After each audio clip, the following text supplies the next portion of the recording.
দয়াল নবী ওফাত হওয়ার আগে ভবিষ্যৎবাণী দিয়ে গেছেন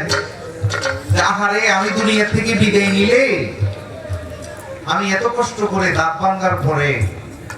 মাইর খাওয়ার পরে যে ইসলামটা প্রতিষ্ঠিত করছি সেই ইসলামটা খণ্ড বিখণ্ড হয়ে যাবে। একজন বুড়া মানুষ ক্ষমতায় আসবে, আমি তাকে বেলায়ত দিয়ে যাব, যাকে বায়াতের অধিকারী করে যাব, যাকে মানলে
Diva mi si, dope na me mi